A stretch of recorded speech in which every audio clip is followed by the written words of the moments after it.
Fire her. Right now. The words cracked through the ballroom like a champagne glass hitting marble. Conversation stalled.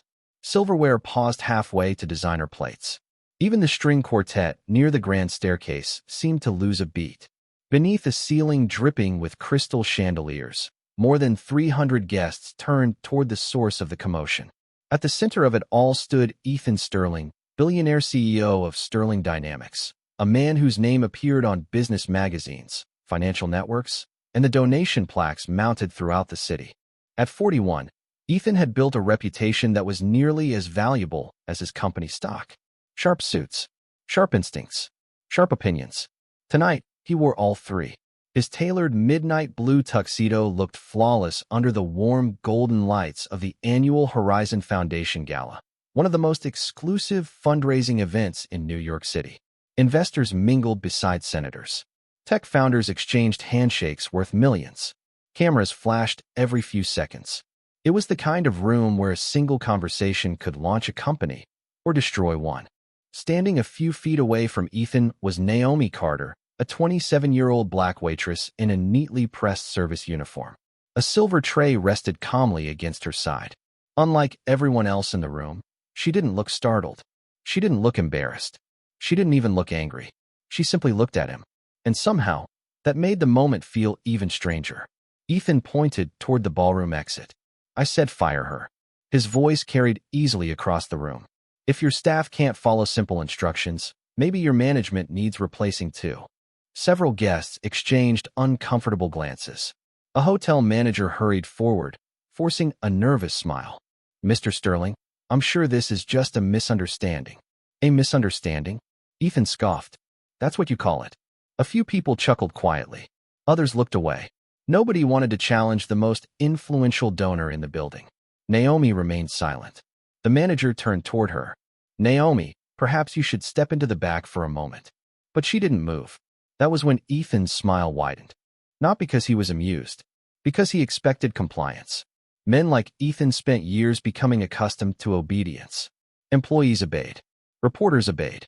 Consultants obeyed. Entire boardrooms obeyed. Yet somehow, this waitress wasn't. The silence stretched. Long enough for people to notice. Long enough for curiosity to replace discomfort. Naomi's posture remained relaxed. Her shoulders were steady. Her breathing calm. No apology. No excuses. No panic. And that was the first clue that something wasn't quite right. Because people who feared losing their jobs usually looked different. They looked nervous. They looked desperate. Naomi looked like someone waiting for a clock to strike a specific hour. Across the ballroom, a photographer lowered his camera. A venture capitalist stopped speaking mid-sentence. Near the stage, two journalists quietly pulled out their phones. The atmosphere shifted.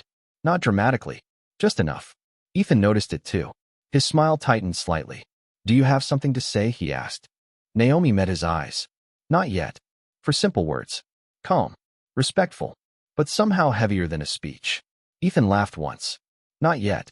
Several guests laughed with him. Naomi didn't. She glanced briefly around the room. Toward the balconies.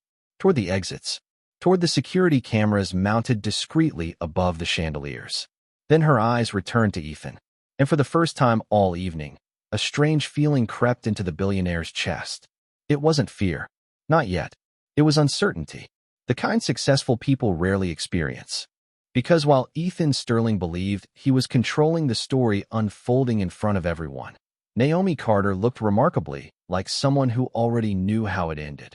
The silence that followed felt heavier than the crystal chandeliers hanging above the ballroom. People were no longer watching a disagreement between a billionaire and a waitress. They were watching a puzzle. Naomi Carter stood perfectly still beside a table dressed in white linen and silver accents worth more than most monthly mortgages. Around her, the Horizon Foundation Gala continued to sparkle on the surface. Servers carried trays of sparkling water and imported desserts. Investors exchanged business cards. Camera flashes burst like distant lightning. Yet beneath the elegance, something had changed. Ethan Sterling felt it. The room felt it. Even the hotel staff felt it. The manager cleared his throat and attempted another smile. Naomi, please. Let us resolve this privately. Naomi looked at him politely. I am sure we will. Her answer sounded ordinary, but there was something unusual beneath it. Confidence. Not arrogance. Not defiance. Confidence. The kind that comes from knowing something everyone else does not. Ethan folded his arms. He had spent 2 decades negotiating billion-dollar acquisitions and navigating hostile boardrooms. Reading people was one of his greatest strengths. At least that was what he always believed. Yet the woman standing across from him refused to fit into any category he understood. She did not seem frightened. She did not seem offended. Most surprising of all, she did not seem interested in proving him wrong. That bothered him more than he cared to admit. Near the stage, a reporter from a major financial publication quietly observed the exchange. Across the room, 2 venture capitalists paused their conversation entirely. A retired judge seated near the foundation board table narrowed his eyes with curiosity. Everyone seemed to be waiting for something. The question was what? Naomi glanced toward a massive digital clock displayed beside the auction stage. 8:47 in the evening. Her gaze lingered there for only a second before returning to the crowd. Ethan noticed. Expecting someone, he asked. A few guests chuckled. Naomi offered a small smile. You could say that. The answer landed strangely. It was not threatening. It was not dramatic. Yet it created a ripple through the room like a pebble dropped into still water. Ethan suddenly became aware of details he had ignored before. Security personnel near the ballroom entrance appeared unusually attentive. Several individuals he did not recognize stood near the back of the room. They were dressed well enough to blend in, but they were not socializing. They were observing, watching, waiting. Ethan dismissed the thought. This gala attracted influential people from every industry. There was nothing unusual about unfamiliar faces. And yet the uneasy feeling remained. Naomi adjusted the cuff of her uniform and calmly stepped aside as another server passed by. To everyone watching, she looked exactly like what she appeared to be, a hard-working employee caught in an embarrassing public dispute. That was the genius of it. Nobody ever pays close attention to the person carrying the tray. Nobody remembers the person refilling water glasses. Invisible people hear everything. Invisible people see everything. Across the ballroom, a charity auctioneer approached the microphone. The evening schedule was continuing despite the tension. Guests slowly returned to their conversations. Music drifted back into the air. Laughter cautiously returned. The storm appeared to be passing. But appearances can be deceptive. Naomi glanced once more toward the clock. 8:48. 1 minute later, her phone vibrated silently inside her pocket. She did not remove it. She did not check it. She did not need to. A faint expression crossed her face for the first time all evening. Not relief. Not satisfaction. Recognition. Somewhere in the building, something had just begun. And although nobody else realized it yet, the most important part of the night had nothing to do with the gala, the donations, or the billionaire standing in the spotlight. The real story had been unfolding quietly for months, hidden behind smiles, handshakes, and carefully rehearsed speeches. Tonight, the curtain was finally starting to move. Months earlier, long before anyone in the ballroom had learned Naomi Carter's name, she had walked through the revolving doors of the Grand Meridian Hotel, carrying nothing more than a resume, a calm smile, and a plan that existed only inside her head. To the hiring manager, she looked like hundreds of other applicants searching for honest work in a city where rent climbed faster than paychecks. She answered questions politely. She accepted the uniform. She memorized service procedures. She learned table numbers, event schedules, and the names of supervisors. Within 2 weeks, she had become exactly what nobody notices, dependable. The truth was that Naomi had spent years mastering the art of being overlooked. People remembered executives. They remembered celebrities. They remembered keynote speakers standing beneath bright lights. They rarely remembered the woman quietly replacing water glasses. That blind spot fascinated her, because hidden inside those forgotten spaces, people often revealed who they really were. Night after night, she worked weddings, corporate fundraisers, and investor dinners. She listened more than she spoke. She observed more than she reacted. Patterns emerged. Familiar names appeared repeatedly. Certain executives traveled together. Certain conversations always stopped when outsiders approached. Certain deals seemed to materialize before public announcements were ever made. Most people would have ignored those details. Naomi never did. Across the city, Ethan Sterling's reputation continued to grow. Financial magazines called him visionary. Business networks praised his leadership. University students quoted his speeches. Investors followed his decisions the way sports fans followed championship teams. He seemed untouchable. That was what made him interesting. Because history had a strange habit of teaching the same lesson over and over again. The people who appeared untouchable were often standing on foundations nobody bothered to inspect. Back in the ballroom, the charity auction officially began. The auctioneer's voice echoed through the hall as guests returned to their seats. A vacation package sold for $50,000. A signed sports collection brought $75,000. Applause rose and faded like waves rolling across a shoreline. Yet Ethan found himself distracted. His attention kept drifting toward Naomi. She had resumed working as if nothing unusual had happened. She delivered beverages, cleared empty glasses, smiled politely when guests thanked her. Anyone entering the room at that moment would never have guessed she had been at the center of the evening's most uncomfortable scene. That should have reassured Ethan. Instead, it unsettled him further. Confident people normally seek victory. Naomi seemed completely uninterested in it. At 8:53, another vibration reached her phone. Again, she ignored it. Her eyes briefly lifted toward the balcony overlooking the ballroom. A man in a dark suit stood there speaking quietly into an earpiece. Most guests never noticed him. Naomi did. She noticed when he stepped away from the railing. She noticed when two additional individuals emerged from a private corridor nearby. Most importantly, she noticed the exact moment they received confirmation. Something was moving into place. Across the room, Ethan accepted congratulations from a donor seated beside him. He smiled. He nodded. He thanked people for their generosity. But the confidence that usually came so naturally now felt forced. Because somewhere deep inside, an instinct he had trusted throughout his career was whispering a warning. The night was not settling down. It was building toward something. And while everyone else believed the gala was entering its most celebrated hour, Naomi Carter knew it was entering its most revealing one. By 9 o'clock, the ballroom had recovered its polished rhythm, at least on the surface. Crystal glasses reflected golden light. Conversations drifted between investment strategies and charitable pledges. The auction total climbed higher with every passing minute. To most guests, the earlier confrontation had become little more than an awkward interruption. To Ethan Sterling, it remained an unfinished question. He sat at the premium donor table near the stage, smiling when expected, shaking hands when necessary, yet his attention kept returning to the same detail. Naomi Carter was still here, not escorted out, not reprimanded, not even avoiding him. She moved through the ballroom with the same calm precision she had displayed all evening. That confidence irritated him. More importantly, it challenged something he rarely questioned: his authority. Ethan built his empire on decisive action. When he identified a problem, it disappeared. When he made a demand, people complied. That pattern had repeated itself for so many years that he no longer considered alternatives. Across the room, Naomi collected empty glasses from a table occupied by several hedge fund managers. One of them thanked her. She smiled politely and continued working. Ethan watched the interaction with growing frustration. Finally, he motioned for the hotel manager to approach. The manager arrived almost immediately. "Is there a reason she is still working this event?" Ethan asked quietly. The manager hesitated. "Mr. Sterling, there are procedures we must follow regarding staffing decisions." Ethan raised an eyebrow. "Procedures?" The manager swallowed. "Yes, sir." Ethan leaned back in his chair. The response surprised him. Executives were rarely told no, especially not by hotel management eager to retain wealthy clients.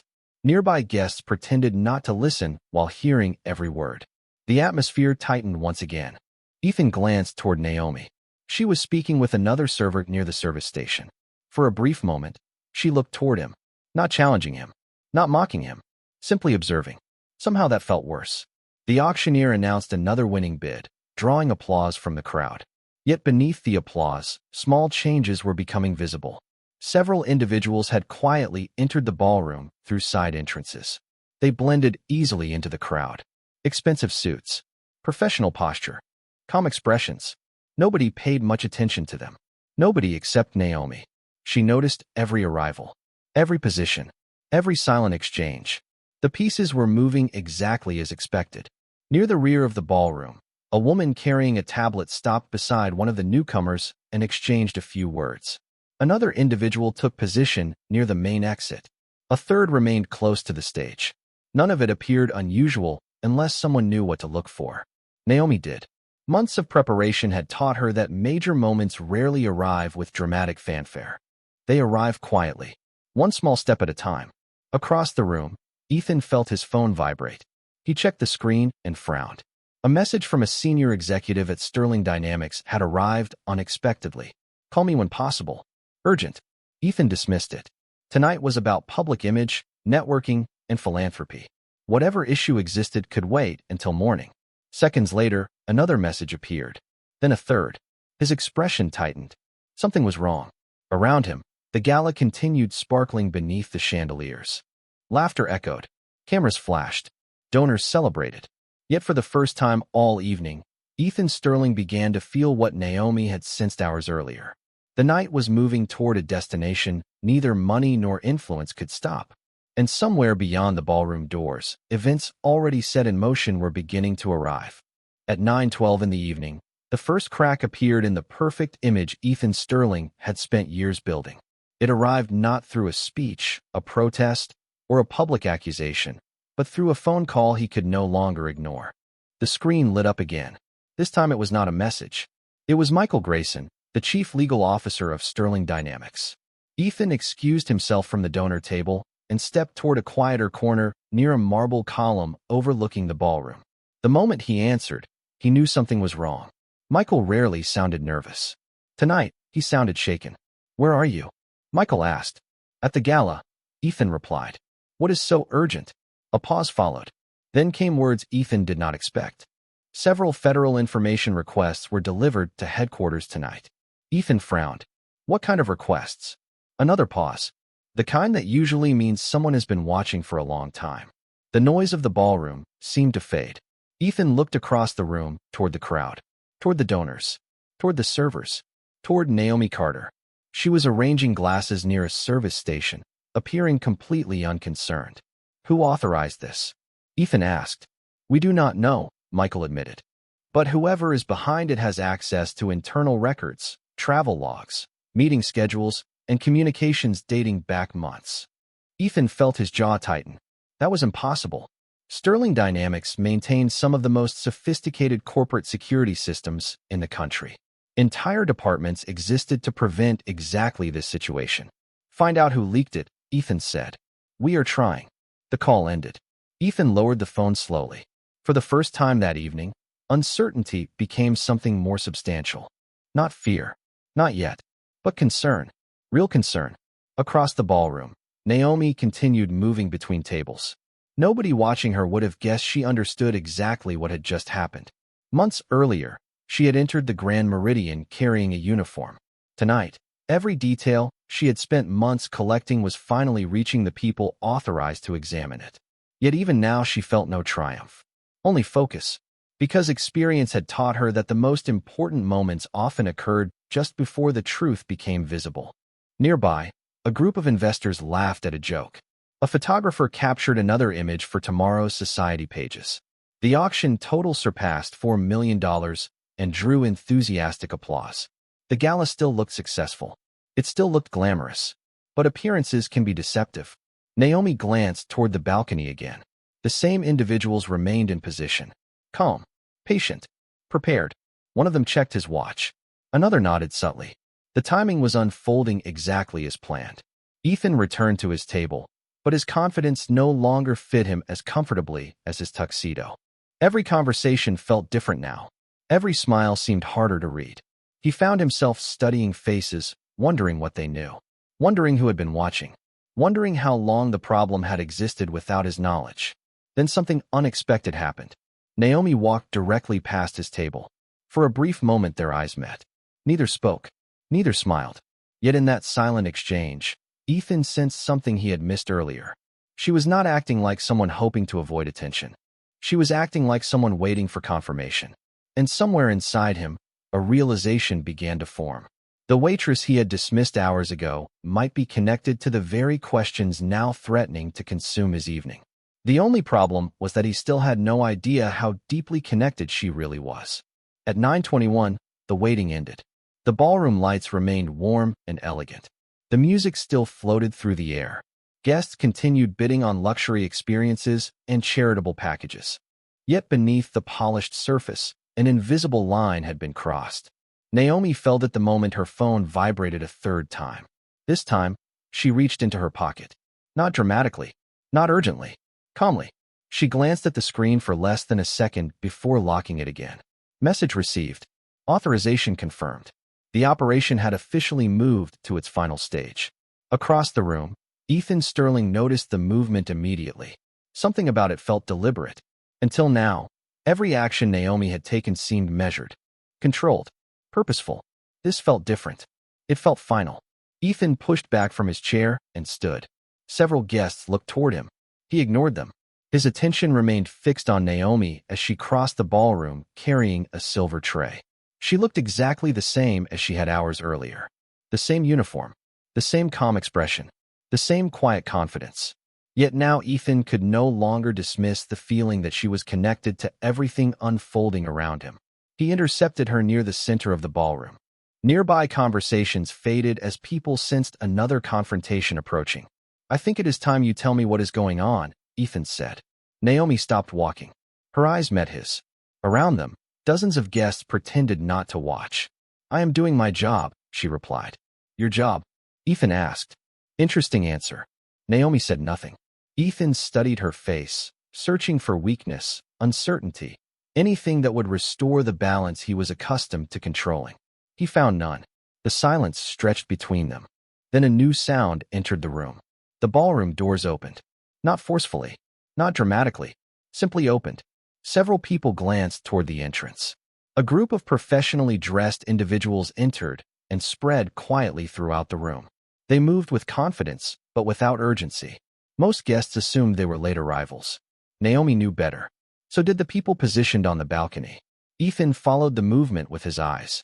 Something inside him tightened. The same instinct that had helped him build an empire now delivered a warning he could no longer ignore.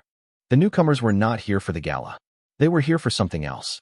Naomi slowly placed the tray onto a nearby service station. The action seemed ordinary, yet every detail suddenly felt significant. The room grew quieter.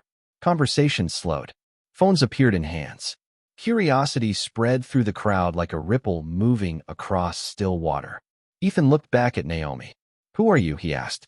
For the first time all evening, she did not immediately answer. Instead, she reached toward the inside pocket of her uniform. The movement was small, unhurried, deliberate. Every eye nearby followed it. The ballroom seemed to hold its breath. Naomi removed a leather credential holder no larger than a wallet. She opened it carefully and held it where Ethan could see. The change in his expression happened instantly. His confidence vanished first, then his certainty. Then the faint smile he had worn for most of the evening disappeared completely. Inside the credential holder was an official identification badge bearing the seal of a federal corporate fraud task force. Beneath it was Naomi Carter's photograph. Her name, her title, her authority. Months of questions suddenly found their answer. The waitress standing before him had never been just a waitress. The woman he dismissed. The woman he tried to remove from the room. The woman he believed had no power. She had been watching everything. And now, for the first time all night, Ethan Sterling understood why she had never looked afraid. For several seconds, nobody moved. The ballroom remained frozen beneath the glow of the chandeliers, as if the entire evening had suddenly forgotten how to breathe. Ethan Sterling stared at the badge. Then he looked at Naomi. Then back at the badge again. The reality before him refused to fit the story he had constructed in his mind. The woman he had dismissed as hotel staff had spent months standing only a few feet away from some of the most powerful people in the country, while nobody questioned her presence. Around them, whispers began spreading through the room. Quiet at first, then louder. Guests exchanged confused looks. Phones appeared discreetly beneath tables. Reporters who had spent the evening covering charitable donations suddenly became interested in something else entirely. Naomi closed the credential holder and slipped it back into her pocket. Her expression remained calm, professional, focused. She was not enjoying the moment. She was simply doing her job. That fact unsettled Ethan even more. "How long?" he asked quietly. The question escaped before he could stop it. Naomi met his gaze. "Long enough." For words. Simple words. Yet they carried the weight of months. Ethan glanced around the ballroom. Suddenly, details that had seemed meaningless now appeared connected. The unfamiliar faces. The people positioned near exits. The messages from headquarters. The nervous tone in Michael Grayson's voice. The pieces fit together with painful clarity. Across the room, one of the individuals who had entered earlier approached Naomi. He was a tall man in a charcoal suit carrying a slim folder beneath his arm. He stopped beside her and gave a brief nod. Naomi returned the gesture. No dramatic introductions. No raised voices. Just quiet confirmation. The operation was proceeding exactly as planned. Nearby guests watched with growing fascination. Many of them had spent years attending events with Ethan Sterling. They knew his reputation. They knew his influence. Seeing him uncertain felt almost impossible. Yet uncertainty was written across his face now.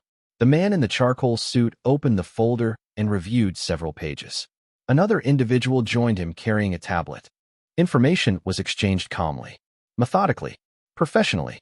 Nothing about the scene resembled the dramatic confrontations people imagined from television. Real accountability often arrives wearing a suit and carrying paperwork. Ethan straightened his posture. Years of leadership instincts pushed him to regain control. There must be some misunderstanding, he said. Naomi listened respectfully. The review process will determine that. You have no idea what this could do to my company. Naomi's expression softened slightly. Not with sympathy, with understanding. Actions create consequences long before investigations reveal them. The words landed harder than any accusation. Around them, the atmosphere continued changing. Donors stopped discussing auction items. Investors abandoned conversations about market forecasts. Every eye remained fixed on the unfolding scene. Even the auctioneer had fallen silent. For the first time all evening, the gala was no longer centered around wealth, influence, or status. It was centered around truth. Ethan looked toward the stage where his name appeared on a massive screen, recognizing his charitable contributions. Minutes earlier, that display had felt like validation. Now it felt strangely distant. Naomi followed his gaze. She had seen countless people place their identities in titles, achievements, and public recognition. Yet none of those things could answer the question that mattered most. Who are you when nobody assumes you are important? Tonight, Ethan Sterling was being forced to confront that question. And as the room watched in silence, the balance of power that had once seemed unshakable continued shifting in a direction nobody could ignore. The shift in the room became impossible to ignore.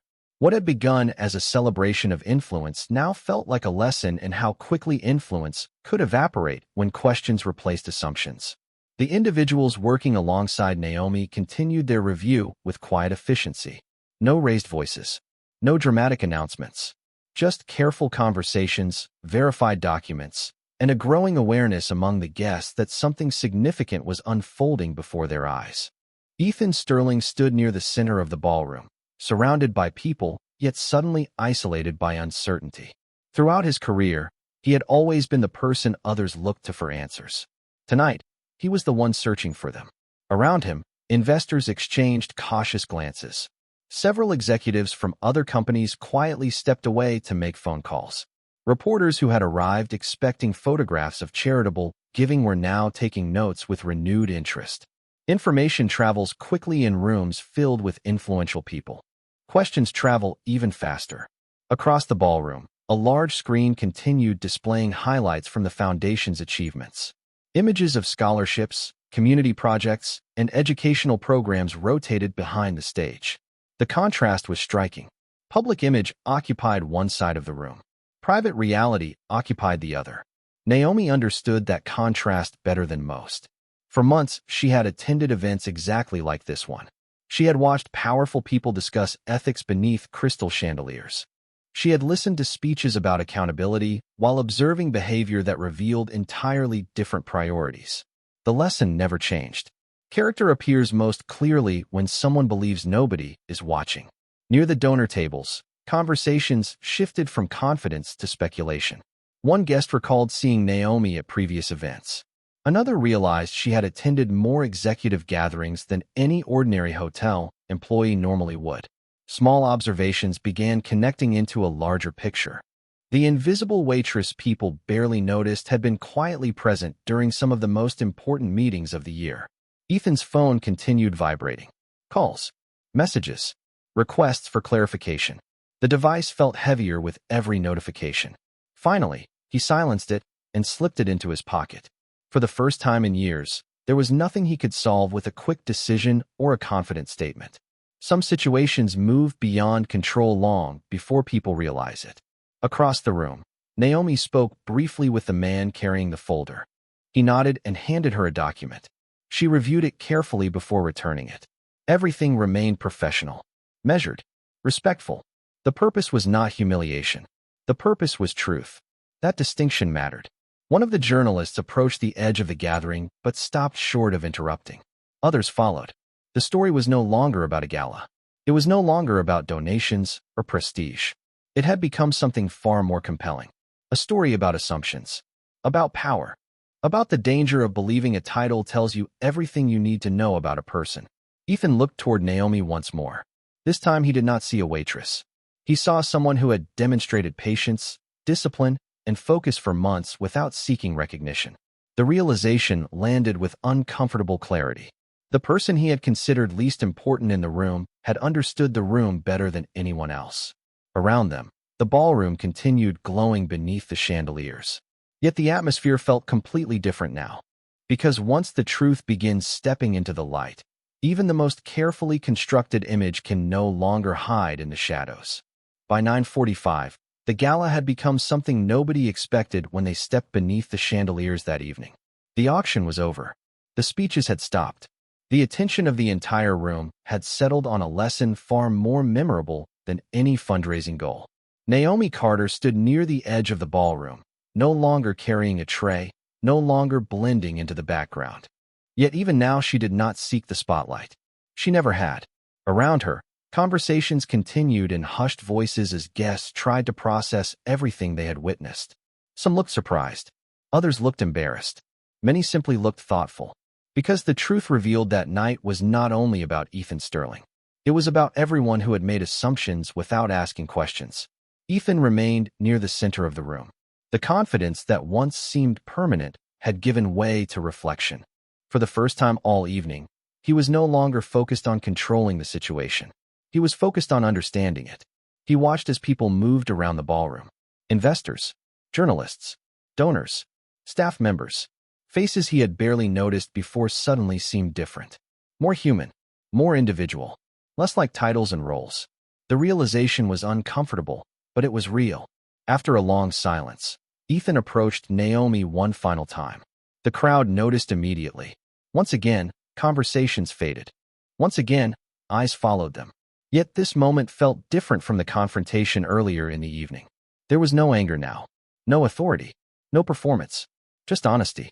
Ethan stopped a few feet away. "How long have you been watching me?" he asked quietly. Naomi looked at him for a moment before answering. "Long enough to know exactly who you are when you think nobody important is paying attention." The words were calm, respectful, direct. Ethan lowered his eyes briefly. There was no response ready for a statement like that. Because deep down, he understood its meaning. Success had taught him how to command attention. It had not taught him how to value the people he overlooked. Around them, the ballroom remained silent. Nobody wanted to interrupt. Nobody wanted to miss a single word. Naomi continued. "The most revealing moments are rarely the ones that happen on stages. They happen in ordinary conversations, in small decisions, in how people treat those they believe cannot affect their future." Ethan nodded slowly. For perhaps the first time that night, he was listening instead of reacting. The lesson landed harder than any public criticism ever could.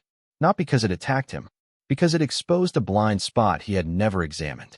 A few moments later, Naomi turned toward the exit. Her work was finished.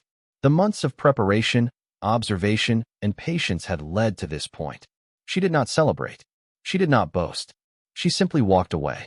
Several guests stepped aside to let her pass. Some offered quiet smiles. Others offered respectful nods. The same woman many people had ignored hours earlier now carried something no title could guarantee: respect. Outside, the city lights stretched across the night like rivers of gold. Inside, the gala slowly returned to motion. But nobody would remember the evening for the auction totals or the donor recognition. They would remember the waitress they underestimated. They would remember the billionaire who learned that influence is not the same thing as character. And they would remember a truth that echoed long after the ballroom emptied. Power can open doors. Wealth can fill rooms. Titles can command attention. But respect is earned in the moments when nobody believes they need to earn it. Ethan Sterling arrived that night believing he understood who mattered. Naomi Carter left knowing she had reminded an entire room that dignity does not come from status. It comes from how we choose to see one another. And in the end, that was the lesson nobody could afford to ignore.